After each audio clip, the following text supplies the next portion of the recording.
Bismillah. 3, 2, 1, 10, go! Go!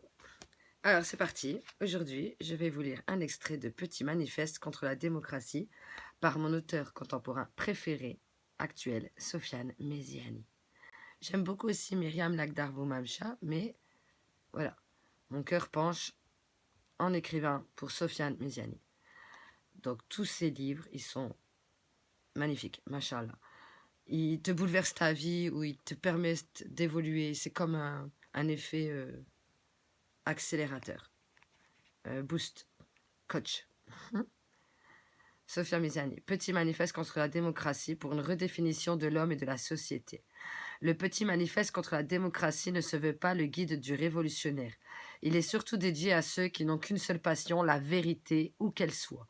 La même où elle risque de bousculer toutes les idées préconçues. Plus que d'identifier et de dénoncer une mascarade démocratique dont le peuple est la première victime, l'auteur nous livre un message profond.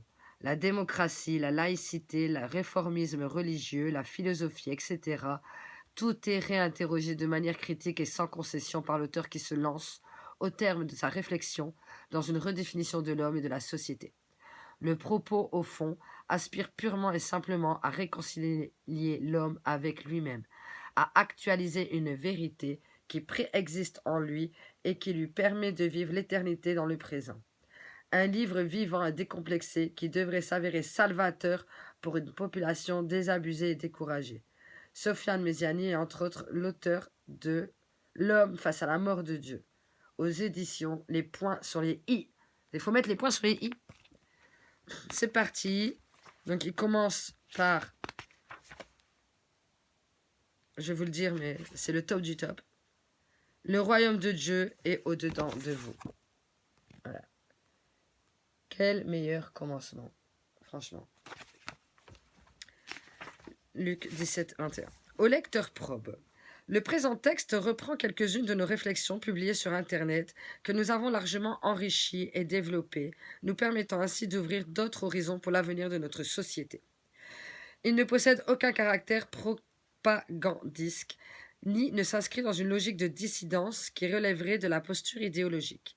Il aspire purement et simplement à réconcilier l'homme, l'humain, avec lui-même, en puisant amplement et sans attachement dans la pensée traditionnelle. En puisant amplement et sans attachement dans la pensée traditionnelle. Notre réflexion ne prétend nullement à l'originalité, qui est une maladie propre à la philosophie moderne, mais à actualiser une vérité qui préexiste en chaque être. Oui, l'originalité est une maladie propre à la philosophie moderne. Il n'a pas tort du tout. Il est très pertinent. Donc, sa réflexion se prétend actualiser une vérité qui préexiste en chaque être humain. Une vérité qui préexiste en toi, en moi. On constatera à raison une certaine disproportion entre les chapitres. Certains sont brefs, d'autres plus articulés, mais il ne s'agit que d'une incohérence formelle qui n'affecte en rien le fond du propos. Ce livre ne traite pas d'actualité, ou s'il l'aborde, ce n'est que fortuitement, car ce qu'il a en vue, c'est le sens primordial de l'existence humaine. Voilà. J'ai fait une vidéo précédemment sur la philosophie et le langage, parce que je suis passionnée des mots, et du langage et tout ça, des sons, de l'étymologie, du sens profond, afin de communiquer. Communiquer, comme la communion. Mon rêve est d'être en communion avec de tout, avec chacun d'entre vous. Voilà, en paix. Salam, shalom, namasté. Aloha. Ce livre ne traite pas d'actualité et s'il le fait fortuitement, c'est dans le sens primordial de l'existence humaine. D'accord ? Ce qu'il a en vue, c'est le sens primordial de l'existence humaine. Il est à ce propos regrettable de constater que bon nombre de militants de tous bords, dont nous ne doutons pas de leur bonne intention, se laissent facilement disperser par l'effet immédiat d'une actualité qui se veut toujours plus brûlante. La mentalité de ces derniers semble être affectée par le concrétisme de l'idéologie moderne qui a réduit le monde à son horizontalité. L'intellectualité contemplative a laissé place à l'intelligence pratique, celle préoccupée uniquement par les traits sensibles de l'existence humaine.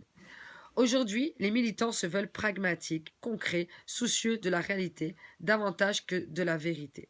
D'où leur gesticulation intempestive. Leur énergie est dispersée et abordée par les incessantes crises, confondant ainsi action et agitation.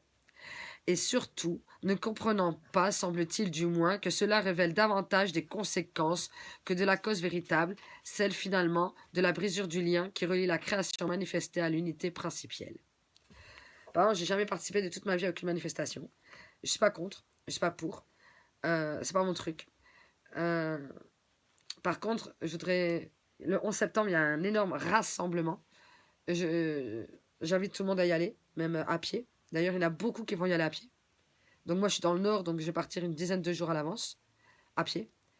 Et l'idéal serait aussi d'être en blanc et d'être silencieux et de rien demander. Juste d'être ensemble, d'exiger, d'imposer, et de prendre, de se servir, pour reprendre notre pouvoir et surtout la protection de l'enfance qui doit être mise en avant, mondialisée. Voilà. La protection de l'enfance. Il n'y a que ça qui m'intéresse, protéger les enfants. Voilà. Et ce petit manifeste contre la démocratie, il est pour la protection de l'enfance. Voilà. Et tout ça dans la philosophie, l'intelligence et l'utilité. C'est pas un livre que quand on le lit et on le ferme, ça a servi à rien. Pas du tout. Ce livre, il pourrait être dans toutes les boîtes aux lettres, dans tous les foyers, dans tous les cerveaux et les cœurs. On pourrait mettre en pratique, mondialement. Voilà. Donc, je pense qu'il est vraiment d'actualité, ce livre. Parce que je vois beaucoup d'agitation. Bon, moi, j'ai pas la télé, je regarde pas Internet, des trucs, j'ai pas trop envie de... Voilà, je suis dans mon monde. Mais je sais que ça bouge et il est un peu trop tard. Donc, il faut pas bouger, il faut réagir, agir. Et interdire et imposer. Interdire le mal et ordonner le bien. Voilà, je pense que c'est une base. Et le bien et le mal étant relatif et subjectif, et ne que des mots d'ailleurs, selon les perceptions, le bien et le mal, voilà, c'est pas le même pour tout le monde. Eh ben, ce genre de bouquin, il met tout le monde d'accord. Il y a des choses de base, hein, les 10 commandements, tu tueras point, fais pas aux autres ce que tu veux pas qu'on te fasse. À partir de cette base-là, on est bien. Je suis juste contre la justice et pour la vérité. Les gens, ils ont oublié l'importance de la vérité. La vérité commune, universelle, immuable. Voilà. Donc le but, c'est vraiment rétablir la vérité. Avancer, agir, être ensemble, en communion. Et pour ça, il faut une bonne communication et les bons mots. Donc je mets de personnes qui ont trouvé les bons mots pour vous faire passer des messages, afin de nous guider. Inch'Allah, si nous le voulons. Allah, c'est nous. Nous, tout. Terre, air, feu, eau, tout. Shiva, tout. L'univers, la source. Nous en faisons partie. Voilà. Moi, j'aime bien dire Allah, c'est plus simple. Ça fait ni homme ni femme. C'est ni Dieu ni déesse. Et voilà, il faut bien choisir un nom, sinon on dit l'innommable. L'innommable. C'est parti? Allez, on continue. C'est parti. Donc aujourd'hui, les militants se veulent pragmatiques, concrets, soucieux de la réalité davantage que de la vérité, d'où leur gesticulation intempestive. Leur énergie, nous sommes énergie, toute énergie, leur énergie est dispersée et absorbée par les incessantes crises, confondant action, agitation, et ne comprenant pas, semble-t-il du moins, que cela relève davantage des conséquences que de la cause véritable, celle finalement de la brisure du lien qui relie la création manifestée à l'unité principielle, la source. Voilà. Donc nous devrions régulièrement, genre au lever du soleil, au zénith, au coucher, faire la même genre de prière. Une prière pour la paix. Voilà, on demande la paix tout simplement. Hein. Ne serait-ce que juste dire je veux la paix. Nous demandons la paix, nous exigeons la paix, nous implorons la paix, nous ordonnons la paix. Et on respire et on se dit c'est bon, c'est en route, l'univers nous a entendus. On est tellement nombreux à le demander du fond du cœur, pas juste avec des mots, que ça ne peut que être réussite et succès. Voilà. Et en fait, pour que le monde change, il suffirait de faire la même prière, de demander la paix. Salam, shalom, namasté, aloha, peace and love. C'est tout. Hein? Si vous faites la paix, vous êtes paix, vous demandez la paix, vous montrez la paix, vous êtes un exemple de paix, ben ce sera la paix. Ok? Ce manifeste n'est pas à la portée des acteurs agités du système. Il n'est pas destiné aux prisonniers de l'actualité immédiate ou aux otages du discours médiatique politico-politique. Il peut même se révéler nocif aux fidèles téléspectateurs des chaînes d'infos en continu qui polluent l'atmosphère intellectuelle de notre société. Le lecteur incapable de s'affranchir de ses préjugés ou de penser au-delà de sa sensibilité politique, philosophique, religieuse n'y verra que scandale. Nous ne comptons pas faire avec tout le monde, mais uniquement avec celles et ceux possédant une conscience aérienne, capables de penser au-delà de l'actualité éphémère de notre société. Donc c'est pas adressé à tout le monde, ce livre. Le propos s'adresse au lecteur probe, silencieux, capable de vivre en altitude et animé par une véritable soif d'harmonie. C'est le but essentiel de notre existence, le désir d'harmonie, s'il vous plaît. Il est dédié à ceux qui n'ont qu'une seule passion, la vérité, où qu'elle soit la même, où elle risque de bousculer toutes les idées préconçues et parmi elles, la démocratie. En effet, ce petit manifeste dresse en premier lieu une critique en règle, ou plutôt une réflexion sans concession, sur le système démocratique articulé de façon désintéressée et indépendante de toute passion, de parti ou d'école, ou de toute volonté de prosélytisme, ne cherchant ni à plaire ni à déplaire. Et ça me fait penser à ma petite rime que je fais, et que c'est pas pour la frime, c'est contre les crimes, pour éviter que je ne déprime. Parce que je suis trop émue pour me taire, j'en ai rien à faire de plaire. J'en ai rien à faire de déplaire parce que je cherche pas à plaire. Voilà, c'est ça que ça m'a fait penser. Appel SOS humanitaire à tous les guerriers et guerrières de la lumière, ne se laissons plus faire. Soyons des terres, il faut qu'on se libère. Faisons la même prière. Au nom de Dieu le Père, de la déesse mère, de la source, de nous, de l'amour, au nom du pardon, de la vérité, de la justice. Soyons unis contre les vices. Ça rime? Non? Bon, bref, allez. Car bien que les critiques adressées à la société soient nombreuses, elles n'échappent cependant pas aux valeurs de la modernité. Bien que les critiques adressées à la société soient nombreuses, elles n'échappent cependant pas aux valeurs de la modernité. En ce qui nous concerne, nous avons tenté de surmonter cet écueil en remettant radicalement en cause le cadre démocratique sans faire aucune concession à l'idéologie dominante. Notre critique n'est pas celle d'un réactionnaire nostalgique et ne consiste aucunement en un rejet émotionnel. Elle se fonde sur la distinction entre l'ordre traditionnel basé sur le sacré et le permanent. Vous avez compris ? Le sacré et le permanent. L'ordre profane, fondé sur la négation de l'intellectualité pure et opposé à toute idée de transcendance. La modernité, la démocratie, la laïcité doivent cesser d'être conçus comme des horizons indépassables, d'autant que tout ce qui se relève, désolé. Je vais faire une... Hop, déjà, comme ça, si quelqu'un veut faire une capture d'écran et lire. Voilà.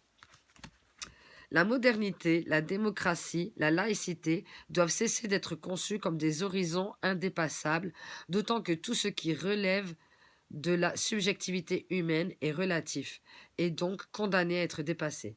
C'est d'ailleurs tout le paradoxe de la philosophie moderne. Tout est absolument relatif. La modernité a enfanté sa propre destruction, le relativisme. En effet, si rien n'est absolu, ce qui n'est pas sans contradiction, comme nous le verrons par la suite, alors la modernité elle-même est relative et donc vouée à la désuétude. Certains croiront en vain y déceler une apologie de l'islam, mais le lecteur patient et attentif, qui ne se contentera pas de survoler le texte pour trouver des éléments qui conformeraient les préjugés dont il n'arrive pas à se défaire, comprendra aisément que nous nous situons bien au-delà de toutes ces dérisoires considérations. Alhamdulillah. Je l'adore. Je le kiffe. Ceci dit, il arrive parfois que nous soyons otages de nos propres illusions. L'immensité du désert et du ciel qui le couvre donne en effet l'impression d'être sur un espace infini sans limite ni contour et offre une sensation de liberté. Lucide est celui qui réalise qu'au fond, il est paradoxalement prisonnier de son étendue. C'est superbe. Ah, je regardais s'il n'était pas dédicacé ce livre, mais non. Parce qu'il m'en a dédicacé un, mais c'est pas lui. Je crois que c'est L'homme face à la mort de Dieu qui m'a dédicacé. Il n'est pas là? Il ne doit pas être loin, mais il n'a pas l'air là. Il y a un livre là avec le Coran. C'est quoi? Ah, 16. Damien 16. Damien 16. Voilà ce qui était posé sur mon bureau tout le temps. Ça, c'est un de mes préférés. Mais bon, c'est pas ma traduction.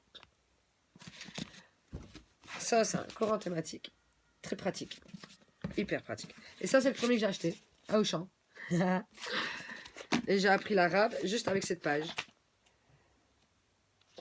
Très vite, en quelques heures. Je vais vous faire voir la page. C'est facile pour apprendre l'arabe. Il suffit de juste ça. Voilà. Et tu peux apprendre l'arabe. Comme ça. Parce qu'en fait, il y a l'arabe, le phonétique et le français.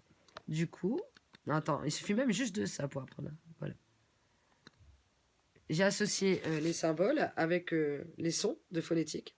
Et puis j'ai appris l'arabe. C'est mon premier Coran. L'ouverture. Moi, ceux qui désirent lire le Coran ou qui l'ont déjà lu, je le conseille de lire dans l'ordre révélé. Enfin, celui qui a été supposé révélé. Avec d'abord lire El-Alaq, qui commence par Ikra, lis. Ikra bismi rabbika les halak. Lis au nom de ton Seigneur que tu as créé. El-Alaq, ça veut dire l'adhérence et aussi l'embryon. Et un embryon, ça veut dire aussi sensu. Et un embryon et une sangsue, ça adhère, et c'est la même... visuellement, ça se ressemble fort, grave. Une sangsue et un embryon. Et en plus, ça adhère. Et ça veut dire sangsue, embryon, adhérence. Et si l'embryon y adhère pas, ça fait une fausse couche, quoi. El-Alaq. C'est comme nous, il faut qu'on adhère à tous nos corps, notre corps émotionnel, spirituel, physique et mental. Il faut que tout soit en harmonie. Voilà. Le Créateur, Sourate 35. Allah, louange à Allah, Alhamdulillah. Alhamdulillah, Créateur des cieux et de la terre, qui a fait des anges, des messagers dotés de 2, 3 ou 4 ailes. Il y ajoute à la création ce qu'il veut. Allah est omnipotent. Accorde en miséricorde aux gens. Il n'est personne à pouvoir le retenir, et ce qu'il retient, il n'est personne à le relâcher après lui. C'est lui le puissant, le sage. Ô homme, rappelez-vous les bienfaits d'Allah sur vous. Existe-t-il en dehors d'Allah un créateur qui du ciel et de la terre vous attribue votre subsistance? Point de divinité à part lui. Comment pouvez-vous vous détourner de cette vérité? Mais c'est pas la bonne traduction, hein. C'est une interprétation, hein. Et c'est ça qui nique tout en fait, dans la religion musulmane, islamiste, islam. Parce que le Coran il est parfait, mais la traduction-interprétation, ça va pas du tout, quoi. Déjà, c'est au masculin, Allah. Euh, c'est pas les bonnes traductions, en fait. Voilà. Et du coup, ça change l'interprétation, et du coup, ça change la religion, et du coup, ça fait, voilà, quoi. Et c'était ça le livre qu'il y avait sur mon bureau. Mais du coup, il n'y a pas le livre de Sophia Mezani, L'homme face à la mort de Dieu. Il n'est pas là. C'est ça que je cherchais. Donc voilà, c'était l'intro pour présenter ce livre. Donc c'est pas une apologie de l'islam. Ok? Donc ça c'était la dernière page. Voilà quoi. Je vais juste vous faire voir la page en vidéo pour ceux qui veulent le lire. Ils pourront faire une capture d'écran. Je sais pas après, hein, je dis ça après.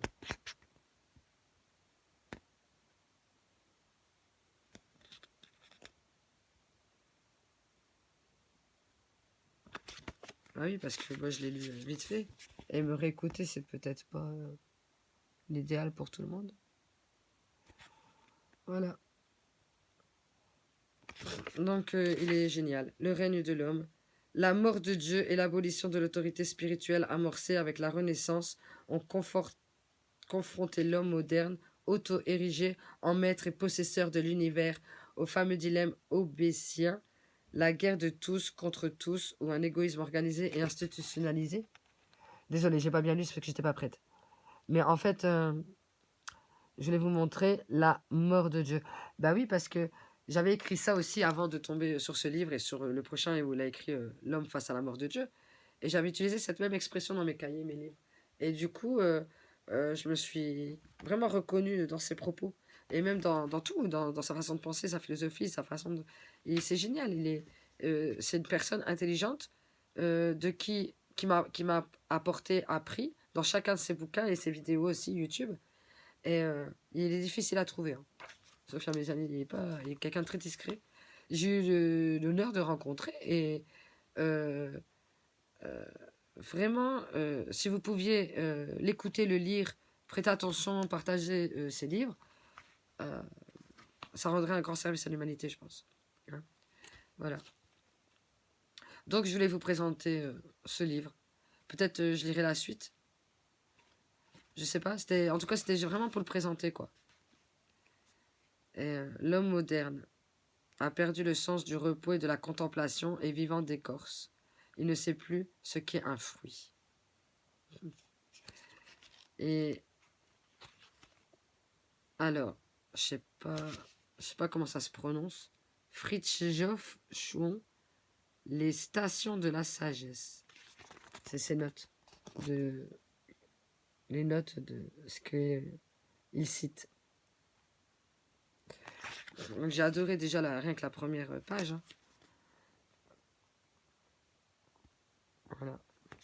Vraiment superbe. 7 €, pas cher. Et j'ai acheté à des années. Je sais pas, il était quelle année? Il y a pas une année. Là, il y a écrit 2017. Ouais, 17, 18, 19. Ouais, 5 ans, ça va vite. Hein. Voilà. Donc, voilà quoi. Tiens, je vous lirais bien un petit passage de Damien XVI, imprévu. Pourquoi pas? Souffle de l'esprit, c'est une collection qui se veut le reflet d'une ouverture les uns aux autres à travers la prière, la réflexion, la méditation. Nous avons demandé à des personnalités religieuses ou laïques, croyantes, athées ou agnostiques, de nous faire part de leurs prières, qu'elles soient une invocation à Dieu ou une réflexion de sagesse sur l'humain et son devenir.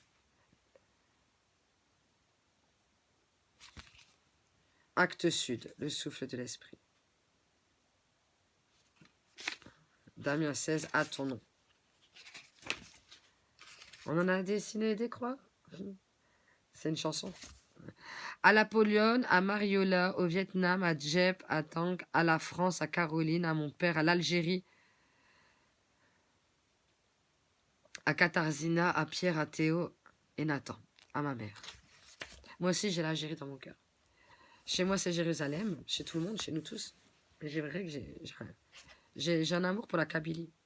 Puisqu'il n'y a plus de Dieu au pluriel, plus de bien ni de mal, puisqu'il n'y a plus d'idéologie, plus de rêves auxquels croire, puisqu'il n'y a plus que les ruines d'une richesse lointaine, puisque cette étoile est laide, et puisque je suis seule, si les êtres ne peuvent m'aider, je prie. À ton nom. On en a prié pour toi, on en a dessiné des croix, à ton nom. On a brûlé des livres, on a égorgé des enfants, juste de quoi tuer le temps. Mais toi, t'as pris différents noms, t'as choisi différents drapeaux. Dis, mais pourquoi? Moi, je me souviens de ma mère qui me chantait cette chanson. Alléluia. Alléluia. Inch'Allah, la la la la. Alléluia. J'ai chanté ça, mes enfants. On en a fait toute une histoire où tu redescendais nous voir, mais t'es pas venu. Nos sanglots pour unique arme à combattre pour que nos larmes ne soient pas perdues. De siècle en siècle, de nuit, de jour en nuit, et d'horreur en miséricorde, on t'a attendu. Mais l'espoir n'est pas l'éternel, et mon Dieu, que la nuit est belle sur notre plaine perdue. Je suis né le 1er août 1977. Bientôt ton anniversaire, Damien. Je suis souvent déçu par ma jeunesse. Nous ne sommes pas des changeurs de monde. Il y a eu une époque où, par la force des pavés, où les casques des tracteurs publics, les écoles sont devenues mixtes, où les briquets allumés au concert servaient à brûler des papiers militaires, qui a aujourd'hui le courage de brûler quoi que ce soit qui le concerne. L'union. Trop de sang sur le mur. Trop de murs entre les pays. Trop de pays dans l'union. Trop d'union monétaire, trop d'inégalités, trop d'argent, trop de banques, trop de guerre pour la paix, trop d'enfants qui crèvent, trop d'impérialisme, trop de capitalisme, trop de libéralisme, mais sans libération. Nous ne voulons plus de vos solutions. Il n'y a plus de rêve pour cette génération. Nous ne voulons plus de vos solutions. L'union fait la force, mais qui fera l'union? Qui? Unissons-nous, en communion, communiquons. Par la pensée, la spiritualité, internetisée, ou même dans les rues, s'il vous plaît. Il faut bouger. Bon, bah, ça, c'est pas dans le livre. Dans le livre, c'est « Mais qui fera l'union ?» Trop de faim dans le monde.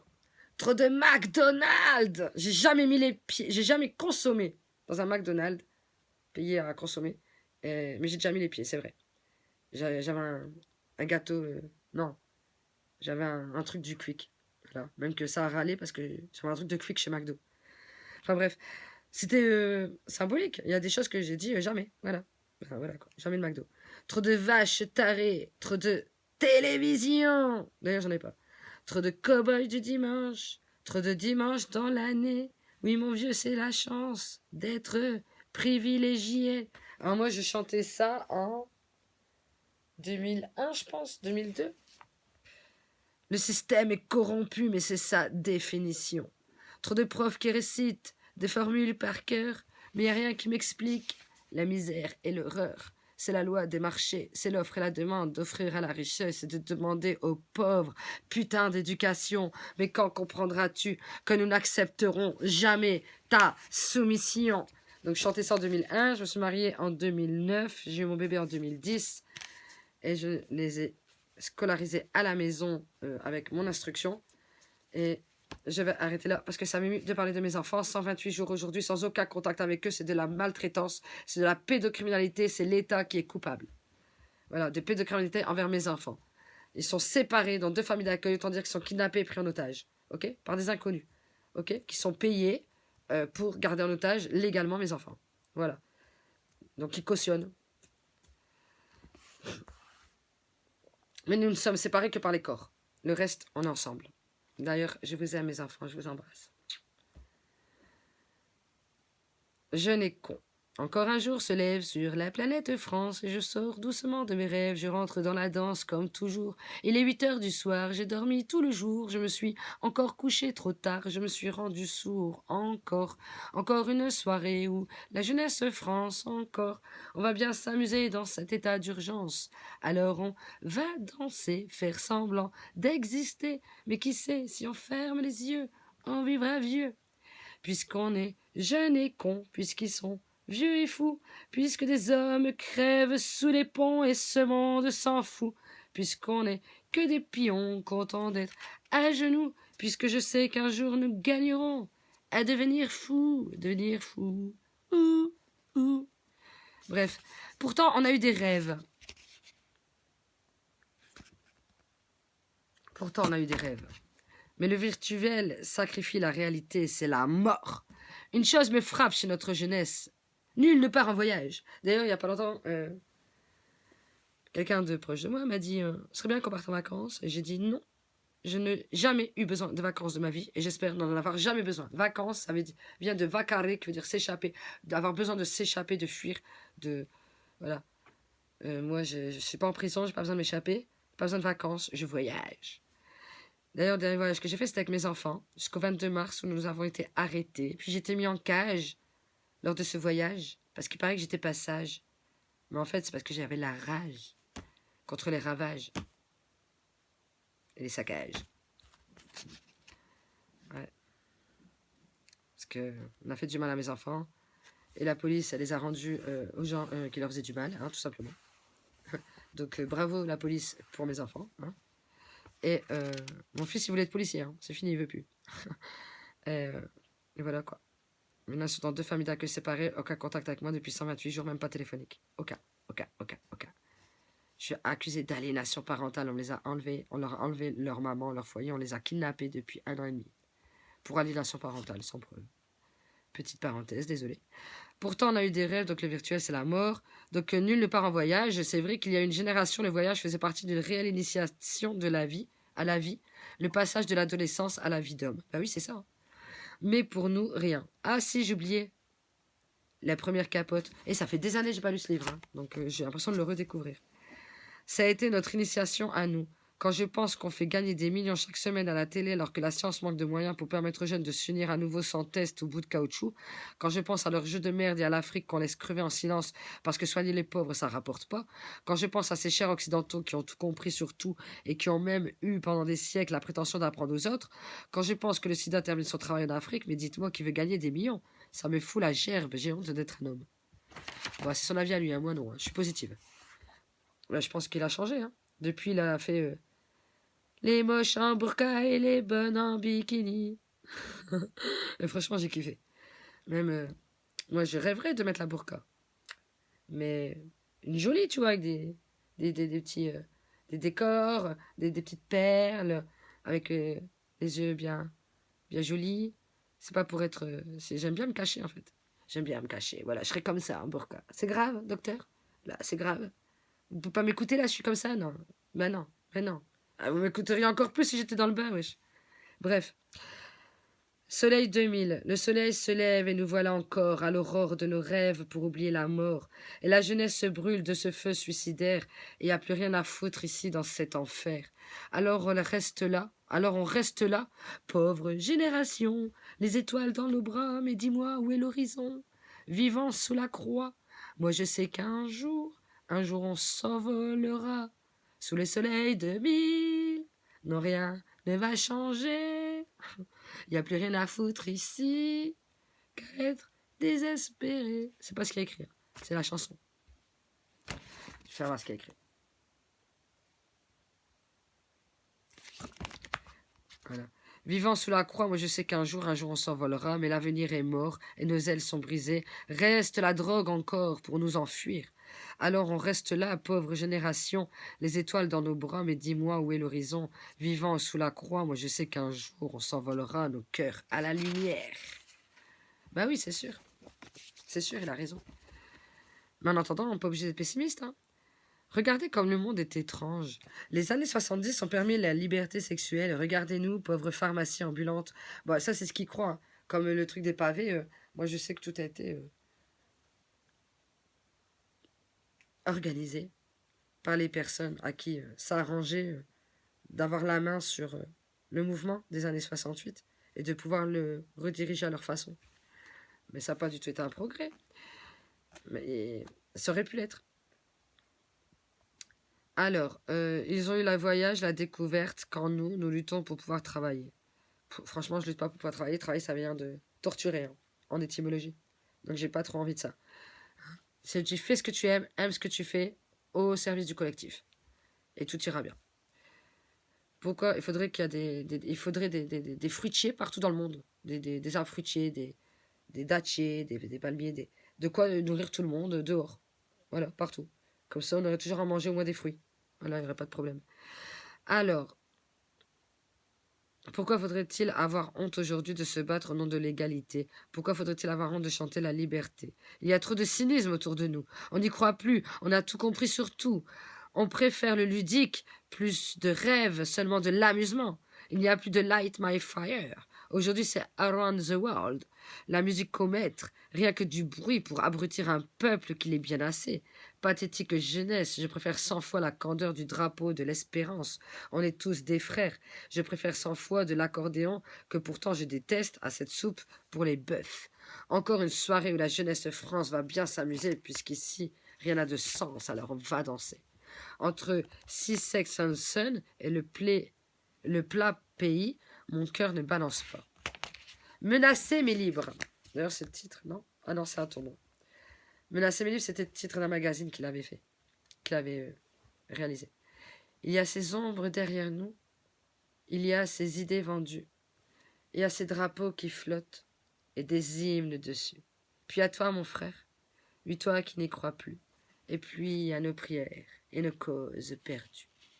Oui, ils nous ont traqués, comme on chasse les oiseaux, menacés mais libres.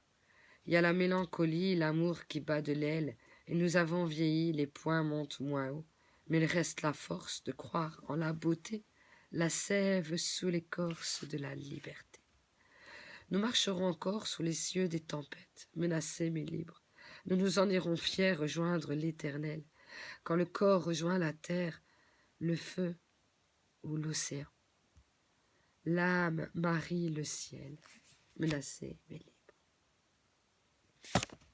Menacée mais libre. Menacée mais libre. Le même feu. On a tous rêvé de toucher l'horizon, on a tous aimé la plus conne des plus cons. On a tous dansé sur de l'accordéon, on a tous pleuré les mêmes chansons, sur les mêmes chansons. On a tous salué ce drapeau de faux cul. On a tous milité en petits trous du cul. On a tous craché pour le plaisir de l'acte. On a tous chanté le peuple dans la rue. On est tous des frères, tous le même destin. On est tous des frères, on crèvera tous demain. On est tous des frères à Londres ou à Berlin. On est tous des frères quand on est orphelin. On a tous rêvé d'une terre sans pays. On a tous gueulé au nom des incompris. On a tous dansé sur des chansons de vieux. On a tous marché pour du vent ou des dieux. On a tous pleuré dans les yeux d'une blonde. On a tous gueulé qu'on changerait le monde. On a tous chanté autour du même feu. On est tous des frères. J'ai la chair de poule. Quand j'étais enfant un soir, où la lune était en papillon, je me suis endormie avec mon père. J'avais déjà 4 ans. Mes parents n'étaient plus ensemble. Nous habitions dans les Alpes de Haute-Provence, au-dessus d'un bar. Au milieu de la nuit, je me suis réveillée. Mon père n'était plus là. Il n'y avait personne à côté de moi sur le matelas, posé au milieu du salon qui nous servait de chambre. J'ai cherché ma culotte. Je m'en souviens comme de ma première fille. J'ai cherché partout cette culotte et je n'ai pas allumé la lumière. J'ai cherché instinctivement cette putain de culotte et j'ai suivi la panique qui m'a d'abord emmené à la porte, puis à l'escalier. Nu, j'ai traversé le bar. J'ai demandé à aux quelques poivreaux qui étaient encore là s'ils avaient vu mon père. Mais je crois qu'ils n'ont rien vu. J'ai couru, j'ai passé la porte, j'ai couru encore. Dans le noir, j'ai couru comme je cours depuis cette nuit, tout nu, le long de la route, ébloui de temps en temps par les phares.